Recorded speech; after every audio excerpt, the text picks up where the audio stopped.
Hey everyone, it's Armen with ArmensCraftRoom. Thanks for joining me today. Thought we could make January bullet journal spreads together.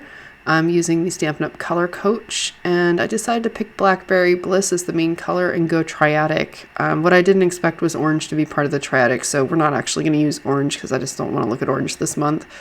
So I am going to use some monochromatic there with the Blackberry Bliss, the Berry Burst, the Fresh Freesia, and then we'll do one of the triadic colors, which is that Peacock. Pretty Peacock. So I got these stencils on Amazon and I waited for them to go on special. I think it was like early Black Friday or something. Anyway, this whole bunch of them was like 12 bucks. It was awesome. So they have a theme page for every month, and then they've got a lot of trackers, which is actually why I picked them up, was for the trackers. But I liked the January like fireworks explosion stencil, so I thought, why not give that a go for the cover page here. And I'm using a Micron Fineliner in black and 0.02 throughout most of this video. My favorite sizes are 0.02 and then 0.08 or 08 I think it's called, so it's a little bit thicker. I do set up a goals page for the year for January, and you usually try to keep them. Sometimes they get modified. I usually go through goals again in like June or July and like reevaluate if it's the goal I want to keep or not.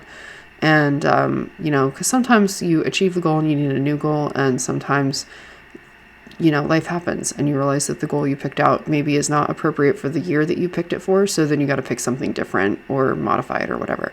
So I do want to take 24 card making classes this year and try to post 12 long form videos. I'd like to donate 365 cards in the Cards for Cubs March 2026 drive. And I wanted to use 10 items in my craft room, so like stamps, dies, stencils, whatever. 12 items of those nature, so one per month. And I want to use it at least 10 times each.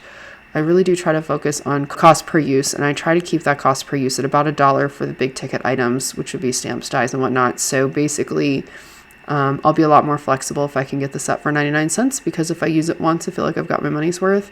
However, those $50, $60 sets, I really do think, like, can I use this for the next 10 years? Like, will I always like it? And the answer sometimes is absolutely. Some stuff is just the classic, and you're going to use it all the time. It's just your style. And sometimes you realize that, for that kind of price point, maybe I want something different. And there's nothing wrong with that. Just think that that's something to think about when you're crafting, particularly if you're trying to save some money. So I do like to color in. I did pick out some really dark colors. So this is an Archer and Olive B5 notebook. Absolutely love these. This is my go-to for all my planners, bullet journals, everything. I don't normally use colors this dark, so this is the first time I've actually had ghosting come through on any of their paper. Normally that's not a problem, but particularly this Blackberry Bliss it's nearly black, and it's a pretty juicy marker because it's brand new, so it has a little bit of ghosting that we'll see as we go through. I do flip back and forth quite a bit, so I tried to make this one page at a time for you guys, so it's a little bit less flip-flopping. Looking to read 12 novels and 6 nonfiction books this year, and part of that card donation, to donate 365 cards and then still have the birthday and anniversary cards I need personally and the Christmas cards and all that. I think I need to make about 700 cards in the year of 2025, which should be doable. I think I made about 400 some the last couple years each or so. So as far as March 2025 Cards for Cubs, I'm on track to donate about 200 cards, which is great. But, you don't really think about the cost of the donation of the card until you have to sit there and think about how much glue would I have to buy, how many envelopes. It really adds up. So it's definitely something, if you want to donate like 365, you should definitely plan ahead and make sure that that's part of your budget, because I know I was going to do that for 2025, and then I didn't give myself a full year to do it. And I was like, oh my gosh, yeah, it's so much money. So we'll have to cut it short. I mean, I still think 100 to 200 cards is still an awesome donation. So don't get me wrong, that's like an insane amount of cards, help a lot of kids. But, trying to get one card for every day of the year basically donated. So I like the vertical planner spreads, and I tried to do something a little different this month where I put the whole week on one page. Usually I would split it up across 2 pages, sometimes 4 pages. But I'm trying with these trackers. I'm thinking, if I have one page on the tracker, There's a lot of stuff that I normally would put in my to-do list each day of the week that could probably make it on a tracker because, they're repetitive things. Then I don't have to write it out as many times, and I could make my dailies a little bit smaller. I like the way this January one is popped out. I really, really like these trackers. At the time of the voiceover for this, I've already used like the first week and a half of these trackers, and I'm loving them. I think this stencil set was like 100% worth it. Really liking the layout of their trackers in this stencil set because they're sizable enough to be functional. Some of the other stuff I've purchased where they've been stamps, they were quite smaller than I thought. And then you're like, well, I can't write that small, even with like a really tiny pen. I write huge. So these are really great because they're small for me, but I think they're still a pretty good size. Like, these are, I think they're 0.5 centimeter gridlock grids or something on these paper, and each of those circles is pretty centered, so that's pretty good. And keep coloring in here, trying to get all the colors on and dates. The one thing about the stencil is you end up with weird crosshairs, which it's because if they made the entire rectangle, like the whole center would fall out, so they kind of have to design it the way they do for it to stay as one piece. But I like this bullseye tracker. I thought I'd try some circular trackers this month. I've never done that before because circles are kind of hard to draw freehand, but this is kind of fun. So we'll see how this goes. I do like the drop shadow underneath the boxes. I think it just makes the page pop. And don't forget to put a weekly to-do list in your planner, and I like to leave a little space for journaling as well. So basically that's the layout, and I'm going to modify it only slightly the rest of the way. So if you want to see a bunch of slight variations, or, this is sped up quite a bit. To be honest, I had 2.5 hours to draw this, and I think I sped the video up to like 18 minutes or something. So, if you feel like you didn't quite capture everything going on in the first week, you're going to capture it again for sure, because there's like 5 weeks in January. So, and it's almost identical spread. Each one it changed a little bit, but not very much. So one of the things to think about when you're drawing your bullet journal from scratch like this is, first of all, are you going to use a stencil or a ruler, or are you just totally going to freehand it? Because it can make a really big difference. Having it be ruler or stencil is more guaranteed to fit. Like these stencils particularly are for the size lower than my journal, so they definitely fit because my journal is bigger. I like to usually draw on it and stuff. And so having a template like this is really quick and easy. You don't have to think much, just fill it in and all. And the other thing you want to think about is like every time you change the spread, the design of it, you have to now come up with a new design, and it becomes less efficient as far as making it. So when you make this, like the first week is going to take you the longest one to make because you're just laying it out and you're thinking about how do you want your stuff done. But as you progress through this and you go week by week, the stencil really, you're not going to draw the stencil any faster because that's just a stencil and you got to put the ink down. But as far as knowing where everything goes on the paper, how many of those stencil lines you need to mark off, how you're going to color them, that's all stuff that you're going to capture in the first couple weeks. And then as you can see, I'm going back to page 1 and adding a little more color because I decide, hey, I like this contrast. But if you keep them the same, it looks more cohesive and you can get a really nice looking journal for a lot less time.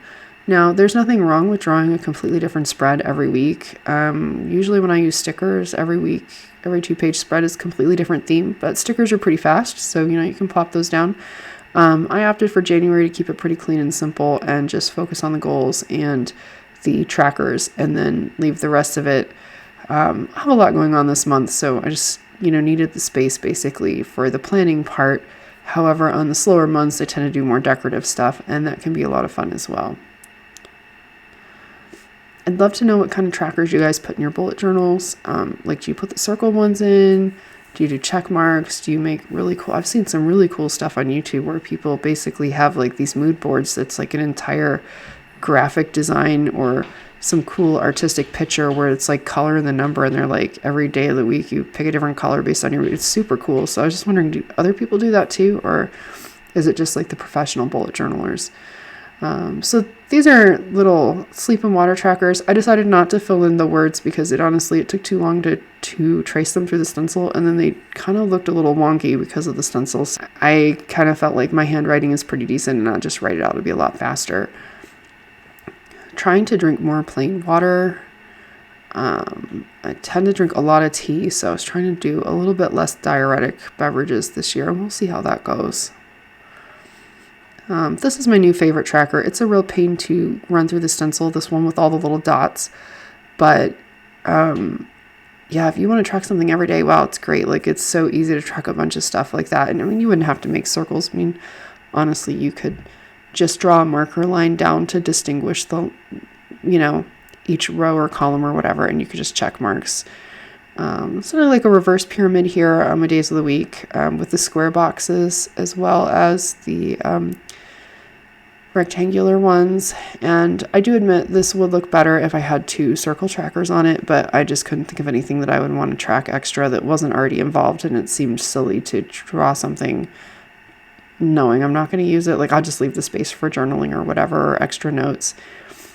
So I do keep this out on the counter all day, and so I write in it and kind of keeps track of it, check mark things as you do them, write down things as they come up that you need to do, that kind of stuff. So trying to keep my craft room organized this year.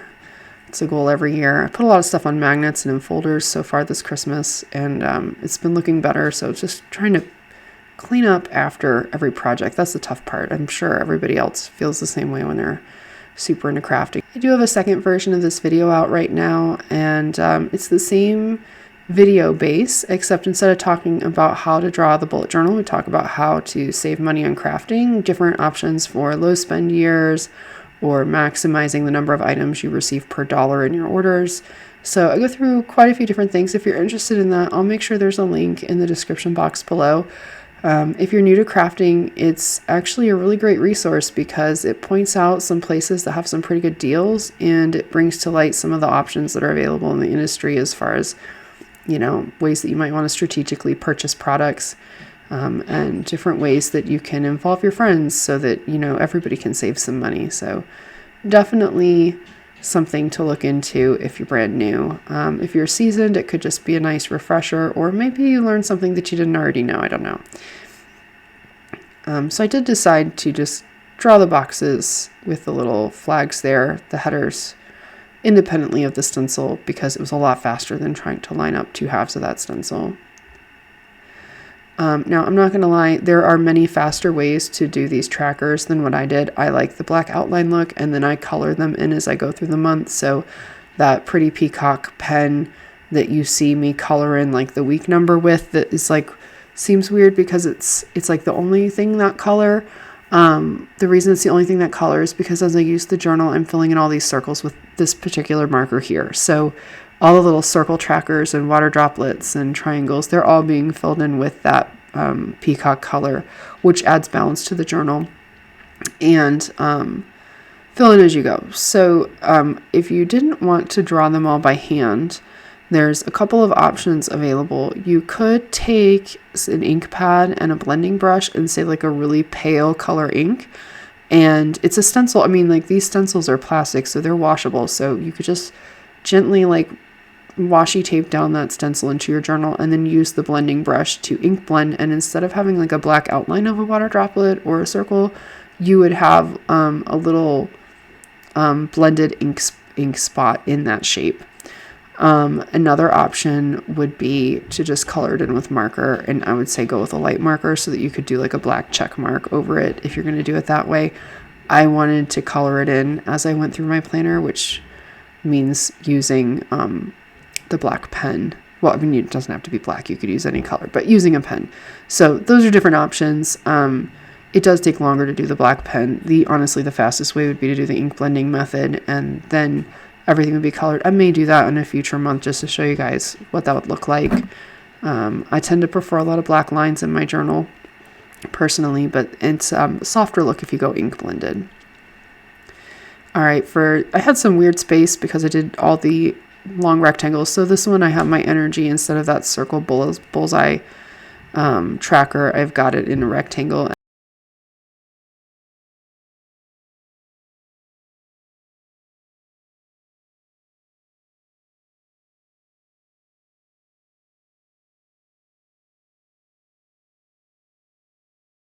and I decided that I really like this Blackberry Bliss, so I went and drop shadowed every single week in that, so just get a little oomph off the page. This silver marker is from Recollections at Michael's. I'm not 100% sure what kind of ink it is. I thought it was a paint pen, but it doesn't have that ball inside of it, so I think it's just some kind of fancy ink, like maybe pigment ink or something. But it looks really cool over dark colors, and it's super juicy, so you can color so much stuff in it. And I've had that marker for a while, and I got it hand-me-down from my sister-in-law, so this is a really good pen. It has a ton of ink in it because I've been using it for a long time, and it's still got ink. So I decided this time around to pull like a month in review at the end of January, and I want to read a lot of books. Now, I'm obviously not going to read the number of books that I've drawn here on this stencil, but I thought it looked kind of neat, so I thought we'll just go with the image. I also want to track how many cards I make this year. I didn't really do that formally last year. I wish I had, so I thought I'd draw this grid and see every time I make cards, fill in one of these grids with like which product I used and how many cards I made, or you know, if I made a certain style of card, how many of them I made. And this will help me track not only if I made like 10 items with my die set or whatever, but it'll also give me a total number of cards made. And I decided it'd be really neat to see the mood tracked for the entire month. So it is kind of a duplication here to use this circle at the end because, or I guess it's an energy tracker, but it's a mood tracker on the stencil, but I'm using it for energy. So the little bullseye circle trackers I had each week would be the 7-day version of this spread, but it had the same number of 3 options. So I thought, you know what, at the end of the week, I'll just transfer to the end of this, and at the end of the month, we'll see, like, did any of my water intake make changes to the energy? That kind of situation. I'll tally up all the cards.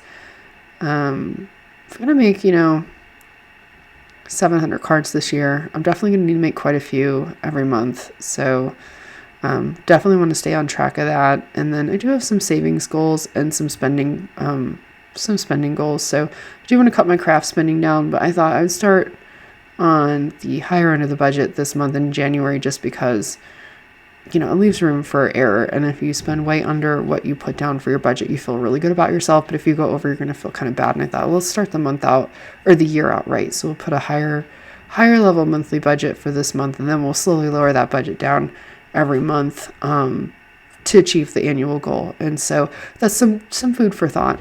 If you're planning on cutting your spending, is to, instead of cut it evenly every month, if it's new to cut it down incrementally, so that as you go down the year, you have less and less budget to go for.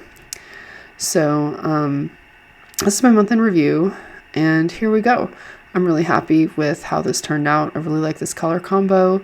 Again, the ghosting is kind of a bummer, but I did use a really sharp, super juicy marker, so it is what it is. Normally you don't have ghosting in these Archer and Olive books. I hope you enjoyed this video, and if you'd like to see more of these, let me know. I don't always film the bullet journal creations and whatnot, but if that's something you're interested in, I can certainly start filming them. I do create a bullet journal most months for myself. Sometimes if I'm busy, I don't. And I mainly do cards, so if you'd like to see card video tutorials and inspiration shorts, definitely subscribe. Maybe turn notifications on so YouTube knows that you're interested in knowing as soon as I drop the videos. Have a great day, and thanks so much for joining today.